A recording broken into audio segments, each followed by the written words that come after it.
Startling Stories is a typical pulp of its era. Its dimensions are 9 3/4 by 7 inches. It's printed on pulp, very cheap paper, with untrimmed pages, meaning that the edge of the magazine is uneven. It was 132 pages in length. It had a cover price of 15 cents, 90 cents for the year for the subscription. Now, just a brief aside, take a look at the cost to the buyer back then versus now.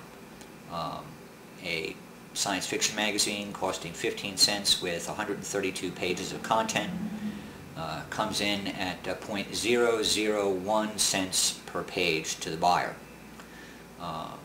Most of the digests being offered today, the very few that are still being offered, come in at about 160, 180 pages.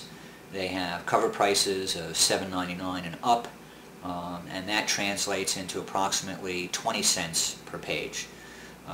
So we are looking at a 200% increase in the cost per page between 1939 and 2009, 70 years later. Just an interesting aside. The magazine is got a single color illustration, which is the cover.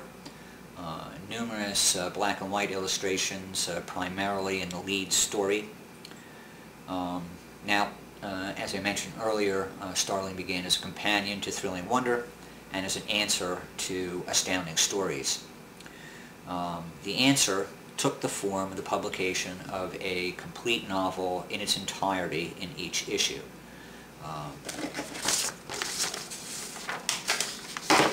Previously, the pulps that had been publishing novel-length fiction did so through serialization. This provided the publisher with a ready means to get readers to continue to buy issues. On the downside, it annoyed a lot of readers. Some would have to wait as much as 5 months to complete a novel. Thrilling felt that this warranted at least an experiment, and that experiment was to print a whole novel in one issue and then surround it with some other short stories and filler material. This new concept was advertised through the pages of Thrilling Wonder Stories for several months prior to its introduction, and it was well received then, and as the letter column in the first issue of Startling indicates, the letter column being called "The Ether Vibrates," it was well received upon publication as well. Now, a lot of the advanced publicity and the ready acceptance of Startling Stories was due to the editorship of Mort Weisinger. Mort was an early member of the science fiction scene in New York City, and New York City at the time was pretty much the headquarters of science fiction in the United States. Almost all the magazines were published there or in close proximity. Most of the writers, most of the agents, the first science fiction convention took place there. It was fairly tight-knit and I guess you'd say incestuous relationship amongst just about everybody.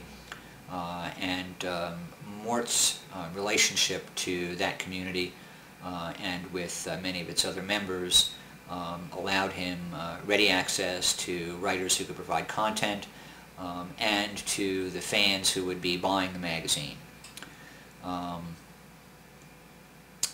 Mort had originally been, I guess you could call him one of the scions of the science fiction community in New York, along with Forrest Ackerman, Alan Glasser, and Julius Schwartz. He published one of the first serious science fiction fan magazines called The Time Traveler. He established one of the first science fiction clubs called the Scienceers, again with his regular companion in crime, Julius Schwartz. Along with his friend Julius Schwartz, he founded the first literary agency devoted to science fiction, titled The Solar Sales Service, and their first client was Edmund Hamilton. That didn't last long, but it made connections for Mort. Later, again along with Julius, Mort would go on to become an editor at All American Publications, which later became DC Comics, well known for editing the Superman books. He also would create characters such as Aquaman and Green Arrow. Like I said, he knew and worked with most of the contributors to Startling Stories, and I would imagine it was fairly easy for him to drum up the contents of that first issue. And that he was playing to the choir in that his writers and illustrators were also his readers. And it didn't hurt at all that they started the first issue off with a bang. The premiere issue of Startling Stories featured the lead novel by none other than Stanley G. Weinbaum, called The Black Flame. Stanley G. Weinbaum is an author who, according to none other than Isaac Asimov, is one of 3 authors to have changed the face of science fiction literature. He is also probably the first author to answer John W. Campbell's challenge of creating a believable alien, in which Campbell demanded that an author come up with an alien who could think as good as a man or better than a man, but not like a man. Weinbaum did that with his very first short story, which will be familiar to many, called A Martian Odyssey.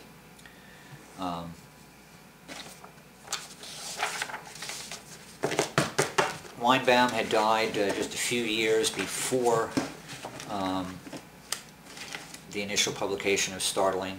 His career was all too brief, and the novel that appears in Startling Stories is just one of a very few novel-length pieces that Weinbaum wrote during that career. Black Flame tells the story of a man from the past awakening in a far-flung future following a plague. Mutants are ruled over by a race of immortals, the female lead of which is nicknamed the Black Flame. The main character, who's brought into the future, briefly works with the Black Flame and then works against her. The story emphasizes, believe it or not, character over gadgetry, which was a hallmark of Weinbaum stories and what made them so unique at the time. The Black Flame would later be reprinted in Fantastic Story Quarterly as a Fantasy Press specialty offering in 1948, as a paperback from Avon in 1969, and it was reissued in 1997 with restored content and an introduction by Sam Moskowitz by Tachyon Publications. The rest of the issue is filled out with some unusual features for the day. We'll try and get a copy, take a look at the